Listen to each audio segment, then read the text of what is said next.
Praise the lord. ప్రియమైన దేవుని బిడ్డలారా, దైవ సేవకులారా, నా ఫేస్బుక్, యూట్యూబ్, వాట్సాప్ ఫ్రెండ్స్ అయినా మీ అందరికీ కూడా నాకు హృదయపూర్వకమైన ధన్యవాదాలు చెల్లించుకుంటున్నాను. ప్రియమైన దేవుని బిడ్డలారా, మనం ఒక విషయాన్ని మాట్లాడుకుంటున్నాం అన్న విషయం మనకు తెలిసిందే. అలానే తండ్రి కుమారు కోసం మనం మాట్లాడుకుంటున్నాం. విషయం ఏంటంటే అసలు తండ్రి కోసం మనం మాట్లాడుకోలేదు.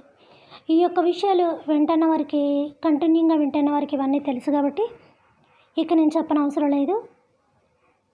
కాబట్టి ఈ యొక్క కుమారుని యొక్క విషయం వచ్చేటప్పటికి తండ్రి యొక్క విషయం వచ్చింది కాబట్టి నేను ఆ యొక్క 2-3 విషయాలు టచ్ చేసి మీ ఎదుటాల పెట్టవలసి వచ్చింది. కానీ ప్రియమైన దేవుని బిడ్డలారా, యాక్చువల్గా చెప్పాలంటే అసలు నేను తండ్రి కోసం సబ్జెక్ట్ తీసుకోలేదు. ఇప్పుడప్పుడే కూడా దాన్ని తీసుకొని కూడా నేను కాబట్టి కుమారుని విషయం వెళ్తుంది. విషయం ఏంటంటే కుమారుని కోసం కూడా తీసుకోలేదు, కుమారుని కోసం కూడా వెళ్ళలేదు.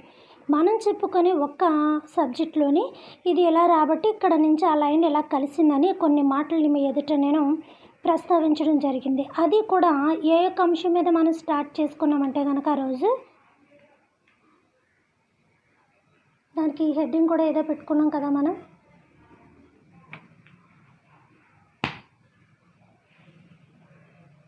ప్రియమైన దేవుని బిడ్డలారా, దేవుని కుమారుని వలన మనకి ఉపయోగం ఏంటి అని పెట్టుకున్నాం.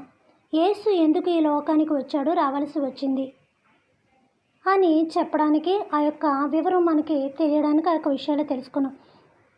అది చాలా చిన్న సబ్జెక్టు నేను తీసుకునే విషయంలో, కానీ అది భూమండలం అంత గొప్ప విషయం, ఆకాశం అంత గొప్ప విషయం. కాబట్టి నేను చెప్తాను, త్వరగానే చెప్తాను. ఇప్పుడు మాత్రం అలా నేనేదో కదిపి వదిలేస్తున్నాను, ఎందుకంటే మీరు కొంచెం గుర్తుపెట్టుకుంటారని. సరే ప్రియమైన దేవుని బిడ్డలారా, ఆ విషయానికి మనం మాట్లాడుకుంటే మళ్ళీ గుర్తుపెట్టుకోండి. తండ్రి కోసం ఏమీ చెప్పలేదు, కుమారుని కోసం ఏమీ చెప్పలేదు. కానీ ఇప్పుడు మనం చెప్పుకున్న దాంట్లోనే మళ్ళీ ఇంకొక వాక్యం చెప్పుకొని ఈ రోజు నుంచి ఈ యొక్క అంశాన్ని మనం పూర్తి చేసుకుందాం. రేపటి దిన మనం ఇంకొక కొత్త అంశంతో మనం వాక్యములతో ముందుకు వెళ్ళాల్సిందిగా మనం వేడుకుంటున్నాను. కాబట్టి నా కొరకు ప్రేయర్ చేస్తారని ఆశిస్తున్నాను. ప్రియమైన దేవుని బిడ్డలారా, దేవుని కుమారుని అంగీకరించేవాడు జీవము కలిగినవాడు, దేవుని కుమారుని అంగీకరించిన వాడు జీవము లేనివాడు అని యోహాను సువార్తలో 3:16లోనే చెప్తున్నారు. 1 యోహాను 5:11లో కూడా చెప్తున్నారు. ఏమనంటే దేవుని కుమారుని అంగీకరించేవాడు జీవము గలవాడంట, దేవుని కుమారుని అంగీకరించలేనివాడు జీవము లేనివాడంట. ఈ మాటకు అర్థం ఏమనుకోవాలి మనం? దేవుని కుమారుడు ఎవరు? యేసు ప్రభువారు. ఆయన పంపించిన తండ్రి ఎవరు? ఆయన మీద మనం నమ్మకం ఉంచాం, విశ్వాసం ఉంచాం. మరి ఇక్కడ విశ్వాసం ఉంచిన వాడు జీవము కలిగిన వాడు, జీవము లేనివాడు, నమ్మినవాడు, నమ్మలేనివాడు, ఇలాంటి మాటలు ఎందుకు వస్తున్నాయని నేను అడుగుతున్నాను. దేవుడు మత్తయి సువార్త అంటే నూతన నిబంధన అని యేసు ప్రభువారికి సాదృశ్యం అని నేను చెప్పాను. కానీ ఈ యొక్క సువార్త చేసే విషయంలో ఎన్నిసార్లు ఎక్కడ ఎంతమంది దగ్గర ఆయన సువార్త చేశారో, పదే సువార్త కోసం, మంచితనం కోసం, కనికరం కోసం, ఇక ఆయన నీతి బోధలు అనేక రకాలుగా చేసుకుంటూ ఎంత పర్టికులర్గా వచ్చాడో అంతకన్నా ఎక్కువగా కూడా తండ్రి కోసం చెప్పడం మొదలుపెట్టాడు. ఆయన తండ్రిని బయలుపరచడమే నా ఉద్దేశం, తండ్రిని బయలుపరచడమే నా ఉద్దేశం అని. సువార్త విషయం పక్కన పెట్టండి, స్వస్థతల విషయం పక్కన పెట్టండి, ఆయన బోధ విషయం పక్కన పెట్టండి, ఆయన నడిచే విధానాన్ని పక్కన పెట్టండి, అవన్నీ కూడా ఆయన జీవితంలో ఒక భాగం అయి ఉన్నాయి. ఎందుకంటే ఆ భాగస్వామి ఈ భాగాలన్నీ భూమి మీద మనకి పంచాల్సి ఉన్నది కాబట్టి తండ్రి తన కుమారుని పంపించాడు. బాగుంది, ఆయన పని పూర్తిగా నెరవేర్చాడు. కానీ ఇక్కడ మళ్ళీ తండ్రి కుమారుని బయలుపరిచాను, కుమారుడు తండ్రిని బయలుపరిచాడు, తండ్రి కుమారుని బయలుపరిచాడు, కుమారుడు తండ్రిని బయలుపరిచాడు అని ఉంది. ఒక చోట బాప్తిసం తీసుకున్నప్పుడు యోర్దాను నది దగ్గర కూడా ఉన్నాను, ఈయన నా ప్రియ కుమారుడు, ఈయన యందు నేను ఆనందించుచున్నాను. ఇలా తండ్రి కోసం చూసుకుంటే చాలా మాటలు ఉన్నాయి. నేను ఇప్పుడు ఆ సబ్జెక్ట్ చెప్పట్లేదు అన్నాను కదా, బాగున్నాయి. ఈయన బయలుపరుతున్నారు, ఆయన బయలుపరుతున్నారు. అసలు మనకి తెలియదా? బయలుపరచడానికి మనకు తెలియదా? తండ్రి పంపించాడని తెలుసు, యేసుప్రభువారు కుమారుడు అని తెలుసు. కానీ ఇక్కడ వాక్యం కూడా ఏమనుందో చూడండి. దేవుని కుమారుని అంగీకరించేవాడు జీవము కలిగినవాడు, దేవుని కుమారుని అంగీకరింపలేనివాడు జీవము లేనివాడై ఉండును. దేవుడు లోకమును ఎంతో ప్రేమించను కాగా ఆయన తన అద్భుత కుమారుని అందు విశ్వసించు. అసలు ఈ మాటలకు అర్థం మనం ఏమనుకోవాలి, ఏమని తీసుకోవాలి? నా యందు విశ్వాసం ఉంటే చాలు అన్నారు. ఆ ఒక్క మాటే అనలేదు. దేవుని గురించిన ఆజ్ఞలను, యేసును గురించిన విశ్వాసమును గైకొనుచున్న పరిశుద్ధుల ఓర్పు ఇందులో కనబడును. విశ్వాసం ఉంచువారంట పరిశుద్ధులు అవుతారంట. దేవుని ఆజ్ఞలు గైకొనివారంట ఆయన రాజ్యమును స్వతంత్రించుకుంటారంట. ఇవన్నిటికి చాలా డెప్త్గా వెళ్ళాలి కానీ, మనం చాలా లోతుగా వెళ్ళాలి కానీ ఆ విషయాలు పక్కన పెడదాం. ఇక్కడ ఇది మాత్రమే తీసుకుందాం. ఇప్పుడు మనకి కావాల్సిన అంశం మాత్రమే తీసుకుందాం. ఇప్పుడు పేషెంట్ అనారోగ్యంగా ఉన్నాడని చెప్పేసి మరీ ఎక్కువ మెడిసిన్ ఇచ్చేయలేం కదా. ఆపరేషన్కి చేయాలంటే మొత్తం ఇవ్వాలని చెప్పేసి అతను చచ్చిపోయేంత మొత్తం ఇవ్వం కదా. ఆ బాధ ఎంత భరించాలో అంత ఎక్కువ మొత్తం మాత్రమే ఇస్తారు.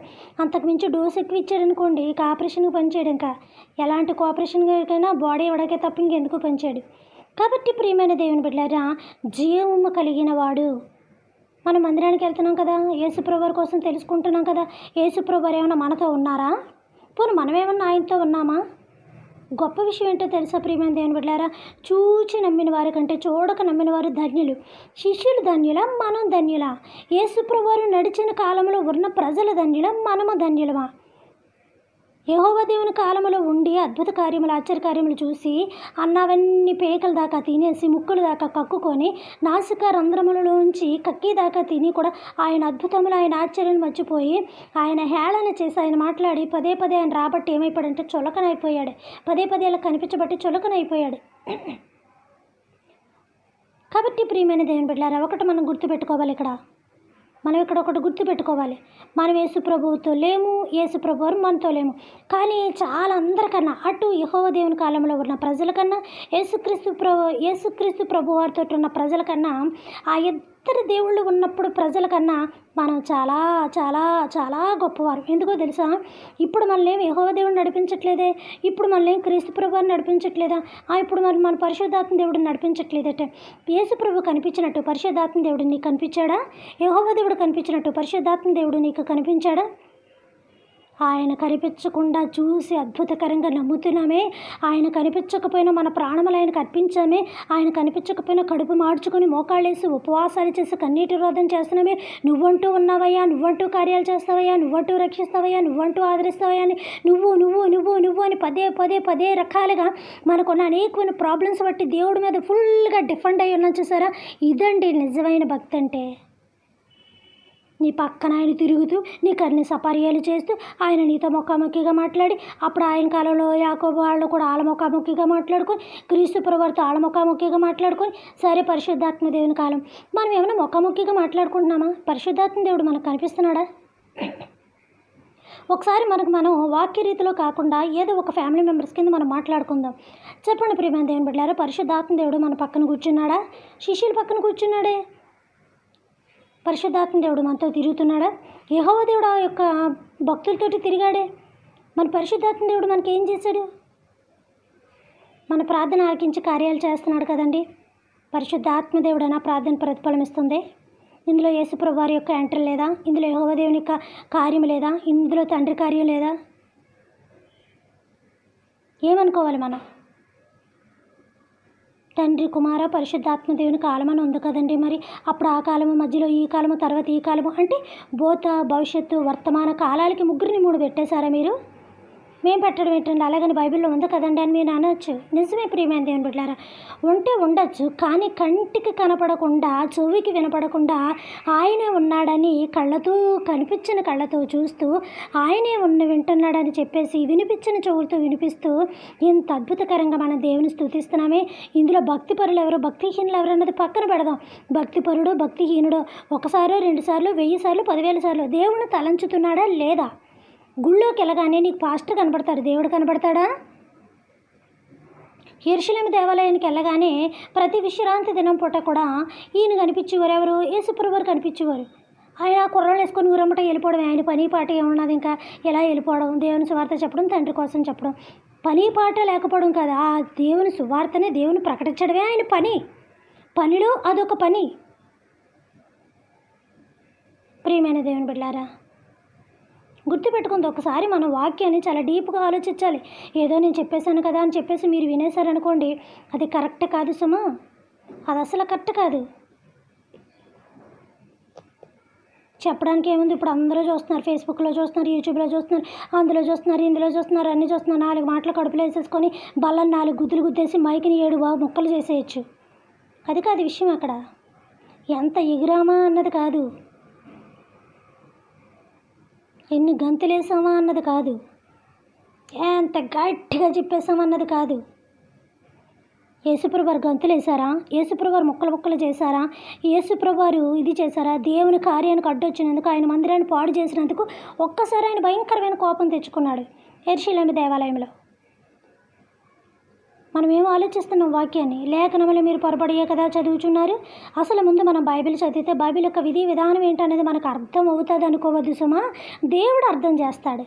నువ్వు చదివే జ్ఞానానికి, దేవుడు నీకు బోధించే జ్ఞానానికి ఆకాశమునికి భూమికి ఉన్నంత తేడా ఉంది.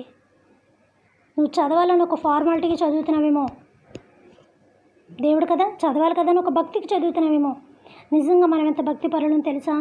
దేవుడు కంటికి కనిపించకపోయినా అంత చక్కగా మనం ఆరాధిస్తున్నాం. మనం భక్తి పరులం కదా. అందుకే దేవుడు మనకు ఒక మాట, అద్భుతకరమైన మాట వదిలేశారు.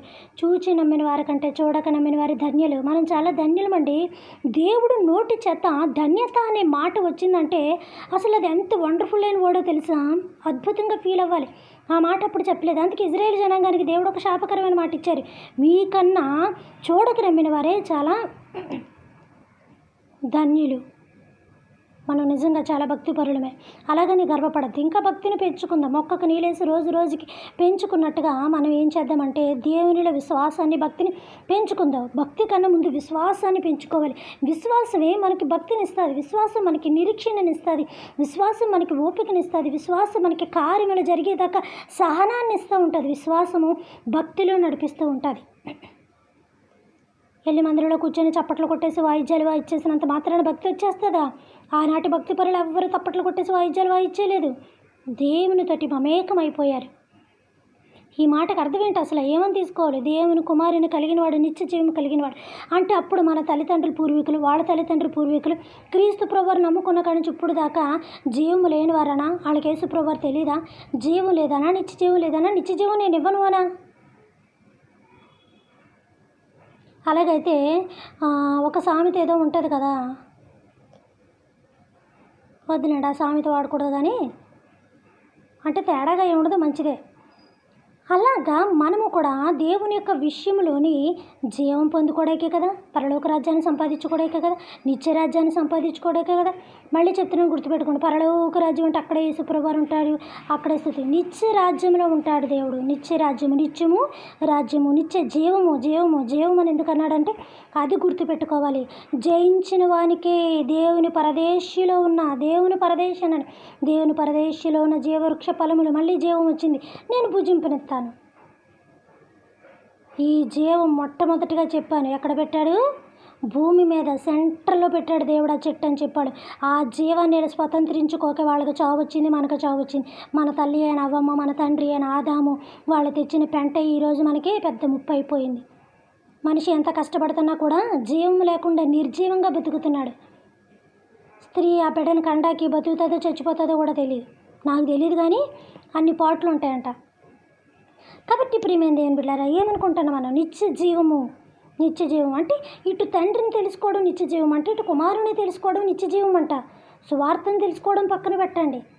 ఎంత సువార్త కోసం గట్టిగా చెప్తున్నాడు ఆయన, ఎంత పట్టుదలగా పర్టిక్యులర్గా చెప్తున్నాడు. తండ్రి కోసం కూడా అదే చెప్తున్నాడు. ఏమని చెప్తున్నాడు? నిత్య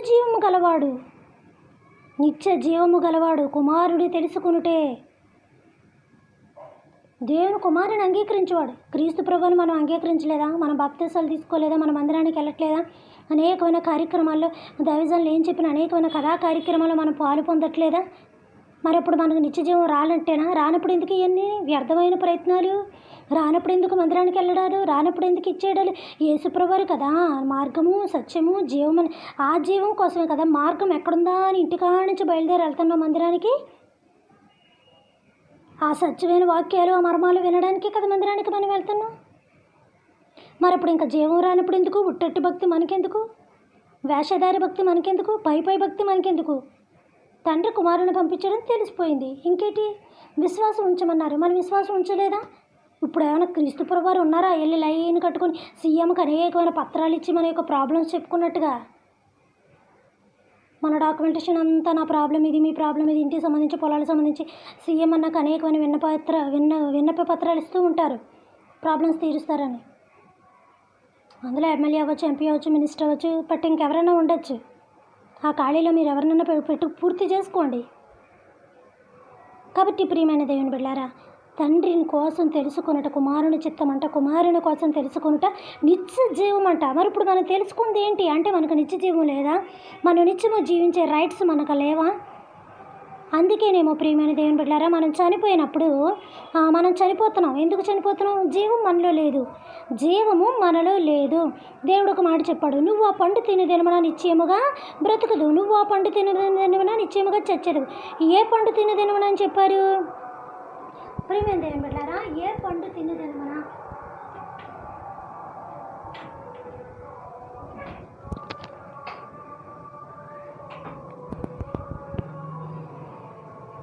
జీవవృక్ష ఫలం అయితే జీవం వస్తుంది అన్నారు.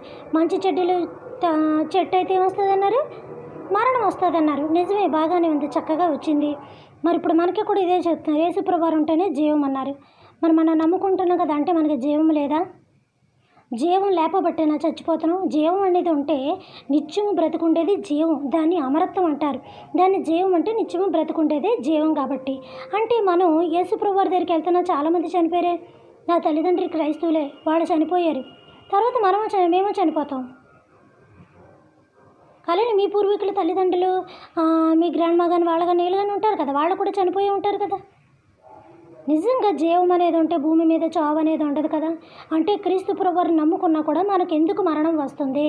ఆ చెట్ల విషయం పక్కన పెడదాం. అప్పుడు చెట్లలో ఉంది జీవము, మరణము. ఇప్పుడు యేసు ప్రభువులో ఉంది జీవము, మరణము. మరి మనం యేసు ప్రభువుని నమ్ముకుంటున్నప్పుడు మనకు ఎందుకు మరణం వస్తుంది? మనకెందుకు వృద్ధాప్యం వస్తుంది? మనకెందుకు వయసు అయిపోతుంది? వాళ్ళు వచ్చి 900 సంవత్సరాలు, 1000 సంవత్సరాలు, 10,000 సంవత్సరాలు బ్రతికారా? మనం వచ్చి 30 రోజులు కూడా బ్రతకట్లేదా? అసలు ఒకసారి మనం ఆలోచించుకోవాలి ప్రియమైన దేవుని బిడ్డలారా. ఈ విషయాన్ని ఇప్పుడు పూర్తి చేద్దాం అనుకున్నాను, కానీ ప్రియమైన దేవుని బిడ్డలారా, కొంచెం ఇక్కడ పరిస్థితి నాకు అనుకూలంగా లేదు. రేపు దినాన్ని ఉన్న విషయం మనం మాట్లాడుకుందాం. పరలోకమందున్న మా తండ్రి, మీ నామము పరిశుద్ధపరచబడిన గాక, మీ రాజ్యం వచ్చును గాక, మీ చిత్తము పరలోకమందున నెరవేరినట్లు భూమి అందును నెరవేరును గాక. మన దినాహారం నేడు మాకు దయచేయమయ్యా. మా భూనస్తుల అపరాధములను మేము క్షమించే ప్రకారము మా అపరాధములను మీరు క్షమించండి తండ్రి. మమ్మల్ని శోధన నుంచి ఎక్కడిని తప్పించమని ఆయన రాజ్యము, శక్తి, మహిమ నిరంతరం మీరై ఉన్నారు తండ్రి. ఆమెన్. Good night.